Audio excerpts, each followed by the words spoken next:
রাত প্রায় 12টা বাজে। ধ্রুব আর প্রিয়ন্তী সিঁড়ি দিয়ে নিচে নেমে আসে। ধ্রুব তার হাতের মধ্যে মুষ্টি বন্ধ করে ধরে রেখেছে প্রিয়ন্তীর হাত। প্রিয়ন্তী মৃদু হাসে।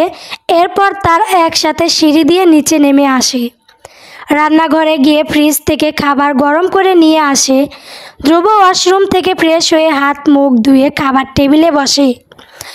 প্রিয়ন্তী ধ্রুবর সামনে সকল খাবার সুন্দর করে সাজিয়ে দেয়।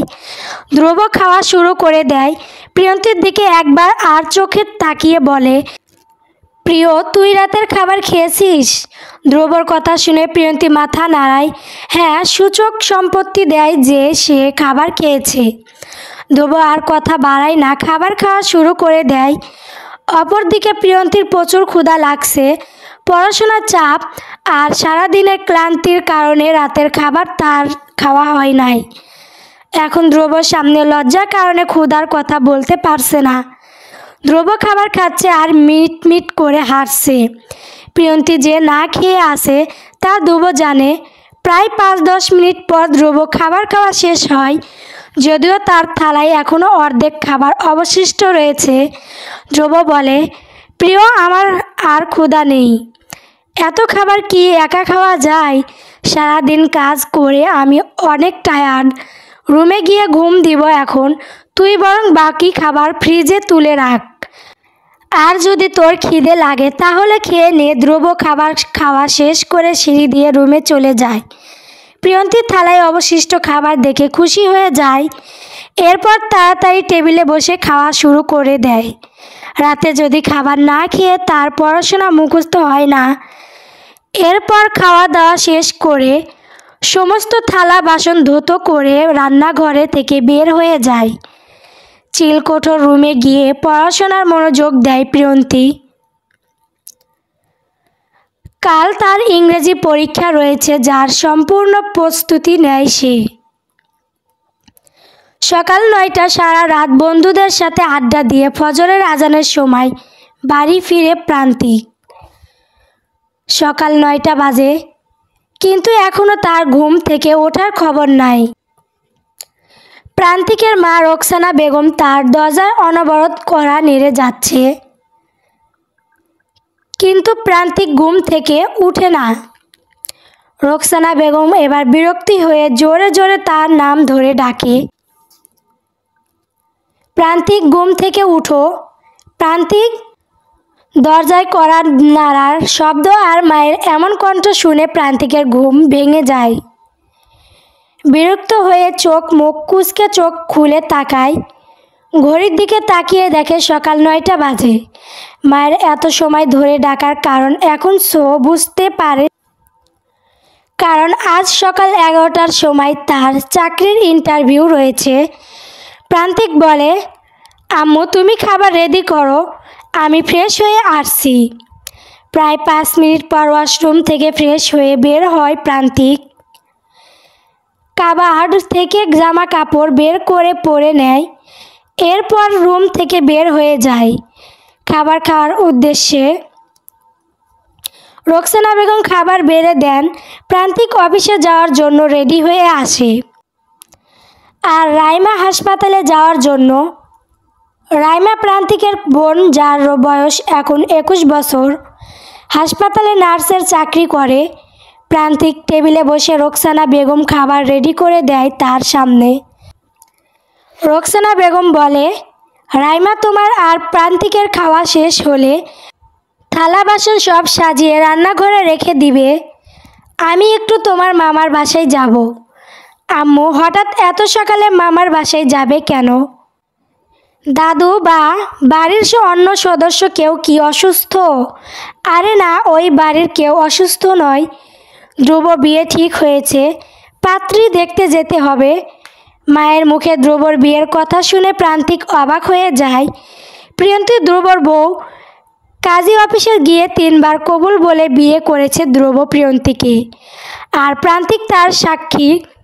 এখন আবার ধ্রুবর নতুন করে বিয়ে করছেই মানে কি? আর ধ্রুব শুধু প্রিয়ন্তীকে ভালোবাসে, অন্য কাউকে কি করে বিয়ে করবে? রোকসানা বেগম বলেন, ধ্রুব নাকি নিজ থেকে তার জন্য পাত্রী পছন্দ করছে। প্রান্তিকের কথাটা বিশ্বাস হয় না। ধ্রুবর মাথায় নিশ্চয়ই কোনো পরিকল্পনা ঘুরছে যা প্রান্তিকের জানতে হবে। তাড়াতাড়ি তার খাওয়া শেষ করে এরপর ধ্রুবর সাথে দেখা করার জন্য তার বাড়িতে যায়। অন্যদিকে খাওয়া দাওয়া শেষ করে ড্রয়িং রুমে বসে আড্ডা দিচ্ছে চৌধুরী বাড়ির সদস্যরা। তখনই তাদের বাড়িতে প্রবেশ করে প্রান্তিক। জ্যোতি বেগম আর নীলিমা বেগম সকলে চা নাস্তা পরিবেশন করে দিচ্ছে। ড্রয়িং রুমে প্রান্তিক আসে। বাড়ির সকল সদস্যকে দেখে তাদের সকলকে বিনিময়ের সাথে সালাম দেয় আর বলে, মামা মামি, নানা নানু, কেমন আছেন আপনারা? জ্যোতি বেগম প্রান্তিকে দেখে মুখটা গোমড়া করে ফেলেন। তার কারণ প্রান্তিক গরিব আর বেকার। জ্যোতি বেগম তার ননদ রোকসানা বেগমকে খুব একটা পছন্দ করেন না এবং কি তার বাড়িতে উনি যান না। গরিব ছোট লোক মানুষকে উনি অপছন্দ করেন। যার টাকা নাই তার কোনো মূল্য নাই জ্যোতি বেগমের কাছে। যদিও সামির সাহেব আর বাড়ির অন্য সদস্যরা প্রান্তিক আর রোকসানা বেগমকে অনেক পছন্দ করেন, সামির সাহেব তার বোনকে ভীষণ ভালোবাসেন, স্নেহ করেন। রোকসানা বেগমের স্বামীর মৃত্যুর পর তাকে চৌধুরী বাড়িতে নিয়ে আসতে চেয়েছিলেন, কিন্তু জ্যোতি বেগমের রাগ আর জেদের কাছে উনি হার মেনে যান। আর রোকসানা বেগম খুব আত্মমর্যাদা সম্পন্ন নারী ছিলেন। স্বামীর মৃত্যুর পর বাবার বাড়িতে থাকতে উনি রাজি হন নাই। বিধবা রোকসানা বেগম স্বামীর মৃত্যুর পর তার 2 সন্তান নিয়ে অনেক অভাব অনটন আর কষ্টের মধ্যে জীবনযাপন করেছেন। স্বামীর সামান্য কিছু পেনশনের টাকায় খুব কষ্ট করে সংসার চালিয়ে তার 2 সন্তানকে পড়াশোনা করিয়েছেন। যদিও সামির সাহেব তার বউয়ের আড়ালে তার বোনকে সাহায্য করেছেন, তার বিপদে আপদে সবসময় পাশে রয়েছেন। প্রান্তিককে দেখে সামির সাহেব বলে, আরে প্রান্তিক, তুমি এত সকালে এখানে আর দূরে দাঁড়িয়ে রয়েছ কেন? সকলে চা নাস্তা খাচ্ছে আর আড্ডা দিচ্ছে, তুমি আসো। সামির সাহেবের কথায় প্রান্তিক বিনিময়ের সাথে বলে, না মামা, আজ আর আড্ডা দিব না, আমার একটা ইন্টারভিউ রয়েছে, চাকরির, সেখানে যেতে হবে। মূলত ধ্রুবর সাথে কিছু গুরুত্বপূর্ণ কাজ রয়েছে যার জন্য আসা। প্রান্তিক সিঁড়ি দিয়ে উপরে যাওয়ার উদ্দেশ্যে পা বাড়ায়।